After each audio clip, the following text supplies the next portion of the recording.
토가 2020년 토가 오늘도 여김없이 지금 동성애 이야기를 계속하고 있습니다. 오늘의 이야기는 우리가 소돔과 고모라 이야기, 그 다음에 레위기 본문에 해서, 그 다음에 오늘은 또 다른 본문을 가지고 한번 동성애에 대해서 이야기를 계속해 보도록 하겠습니다.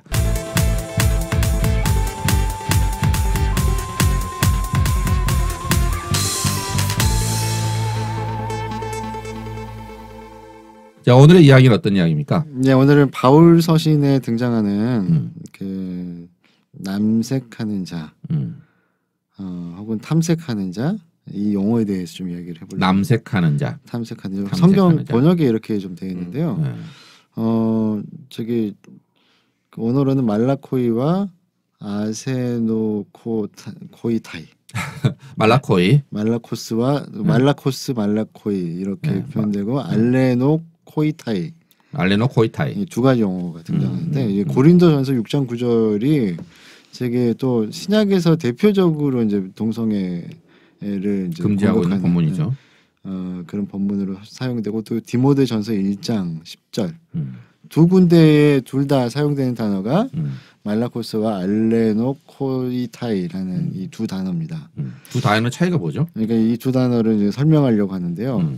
이제 이거를 이제 우리 성경에서는 탐색하는 자, 남색하는 자 이런 식으로 번역을 하고 있는데 이게 말라코스라는 단어의 뜻이 부드럽다라는 뜻이에요. 부드럽다. 네, 부드럽다. 그러니까 동성애 관계에서 이제 보다 순종적이고 여성의 역할을 하는 사람을 말라코이 혹은 말라코스라고 이야기를 하고 알레노코이타이는 이렇게 남성 역할, 남성 역할, 동성애라는 남성, 주도적인 역할을 하는 남성 혹은 남색을 할 때 주도적인 역할, 나이가 많은 역할 이런 역할이라고 이제 보이는 역할이 알레노코이타이라는 표현입니다. 근데 여기서 이제 우리가 주목해야 될 것은 이 바울이 아주 구체적으로 여러 부분에 있어서 여러 본문에 걸쳐서 말라코스와 알레노코이타이를 사용을 하고 있는데 이거는 그 당시에 사람들에게는 굉장히 그 어찌 보면은 잘하는 단어, 그러니까 보편적으로 알아야만 이야기할 수 있는 단어, 이런 단어였다는 거죠.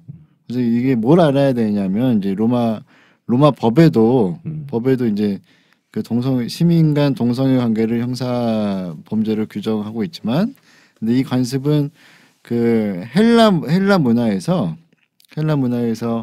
더 나이 많은 남자가 그 다음 세대의 남자를 지도하는 과정에서 생겨난 이렇게 그 당시에 문제가 됐던 관계에 그 관계에서 파생된 단어가 이 단어라고 대체적으로 다 이해가 되고 있다는 거예요. 보편적인 도제 관계처럼. 근데 그 당시에 이게 그 당시 이 바울 시대의 남창이 생각보다 그 뭐랄까 돈이 잘 벌리는 그런 직업이었다네요.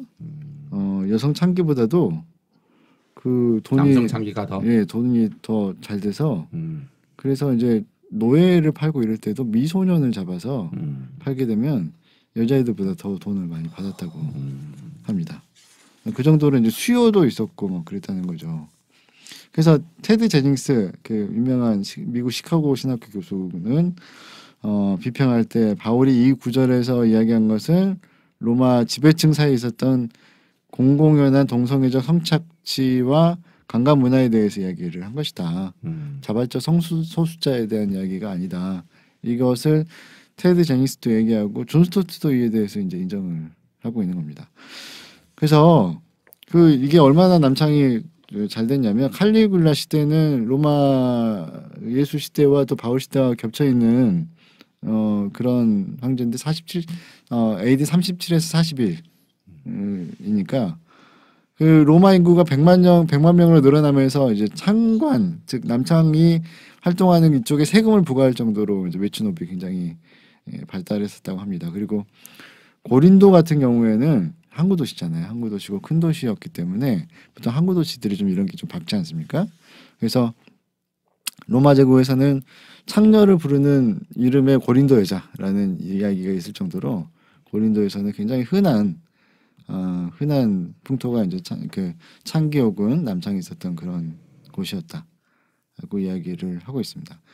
그러니까 그 당시에 얼마나 이렇게 고린도에서는 이것이 일반적이었냐면 아예 그 결혼의 관계에서는 생산을 중심으로 그렇지만 열정을 생각하자면 너희들이 창기를 찾아야 된다 이런 식으로 보편적으로 이야기를 할 정도로 굉장히 이런 창기와의 성관계를 도덕적 대안으로까지 생각을 했었다고 하네요. 결혼 내에서의 성적인 욕구 해소가 안 됐을 때 결혼 밖에 있는 제도로서 활용해라. 네, 그렇게 아예 이렇게 장려를 했다고 하는 거죠.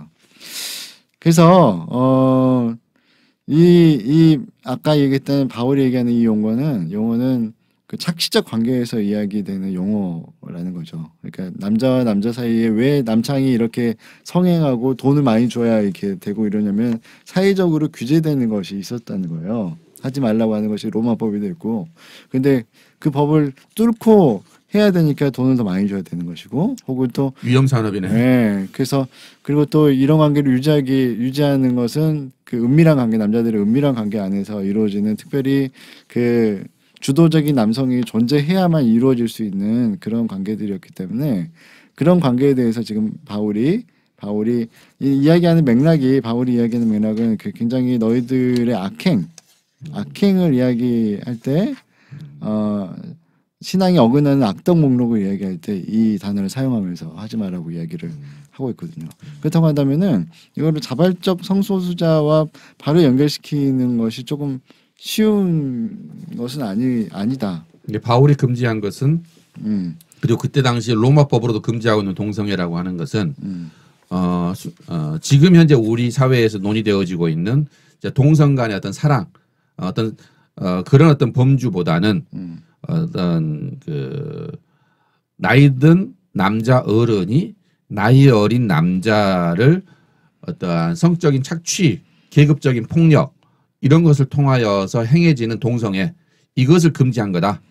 그걸 일차적으로 그렇게 보는데 반론은 이런 게 있습니다. 로마서 1장에서 여인들도 순리대로 쓸 것을 받고 영리로 사용했다고 책망을 하고 있어요. 그러니까 여기에서 이제 바울 연구가들이 이제 강력하게 주장하는 것은 바울은 그 관계를 일차적으로 지장한 것은 맞다. 이에 대해서는 인정을 하는데 그럼에도 불구하고 이 부분이 들어간 것을 볼 때 바울은 동성애 전체 관계 자체에 대해서 거부감을 가지고 있었고 하지 말아야 된다고 생각했던 주장도 함께 이야기를 하고 있는 것이다라고. 여성들도 순리대로 쓸 것을 영리대로 사용한다. 그렇죠. 남성뿐만 아니라 여성도 포함됐다라는 것은 단순히 그 나이든 남성이 나이 어린 남성을 향한 어떤 성적인 착취 그것만 언급한 게 아니라 여성까지 이야기를 하고 있으니까 보편적으로 동성애 자체를 금지한 거다. 네, 그 두 가지 맥락으로 두 가지 층위로 또 같이 봐줘야 된다라고 보는 거죠. 그래서 이거는 부인할 수가 없어요. 바울이 일반적 동성애 관계도 싫어했다는 것은 그것도 이제 부인할 수가 없습니다. 그렇지만은 첫 번째 해석의 맥락을 일단 바울이 이야기하고 싶어하는 첫 번째 요지가 거기에 있었다는 것은 그것마저도 부인할 수는 없다. 그것도 부인할 수는 없다. 이렇게 정리를 할 수가 있어요. 그래서 두 번째로 바울이 이제 동성애 싫어했다는 것에 대해서 이걸 좀 구분해서 봐줘야 되지 않냐라고 접근을 하는 사람들이 좀 있죠. 그러니까 바울이 몰라서 그럴 수 있다. 자발적 성소수자를 몰라서 그럴 수 있다라고 주장하고 이렇게 접근하려고 하는 사람들이 있다는 겁니다. 바울이 살았던 그 시대적 그리스 로마 시대적 그 세계관에 입각해서 보면은 그리고 바울이 공부했었던 그리고 바울이 기본적으로 이러한 생각의 기본으로 삼았던 것은 그 구약 성경에 나와 있는 그런 본문을 중심으로 해석했기 때문에 결국에는 남성과 여성을 중심으로 한 성적인 번성 이거 자체가 기본적인 그 마인드였기 때문에 거기서 벗어나는 남자와 남자, 여자와 여자는 안 된다라고 하는 세계관 속에서 바울은 성장했고 자라고 배웠기 때문에 더더욱이나 로마 시대의 그런 어떤 남성의 착취 구조 속에서 나타나는 동성애는 더더욱이나 안 되는 거지만 여성들도 그렇게 해서는 안 된다. 이렇게 뭐 생각하는 것은 뭐 당연한 거 아닌가? 앞서 이야기했던 그 레이기 그때 시대 배경에 비해서 그리스 로마 시대나 그 이전에 어떤 그런 그 동성애 관련된 거라든지 성에 관련된 거는 문헌들이 굉장히 많이 나와 있고 또 뭐 예를 들어서 우리가 흔히 뭐 스파르타쿠스나 뭐 이런 영화 뭐 300은 더 전이지만 그런 영화를 봐도 그런 것들을 좀 유추할 수 있는 그 장면들 좀 그려내거든요. 근데 전에도 한번 이야기한 것 같은데 그때 당시 그리스 로마에서는 특히 권력층을 중심으로 해서 미소년을 남자가 그 좀 성적 대상으로 데리고 있는 게 하나의 트렌드 그리고 그걸 자랑 삼을 수 있는 거에서 인신매매나 이런 것도 굉장히 성행했고 심지어는 특정 섬에 가둬놓고 못 나가게 하는 거예요.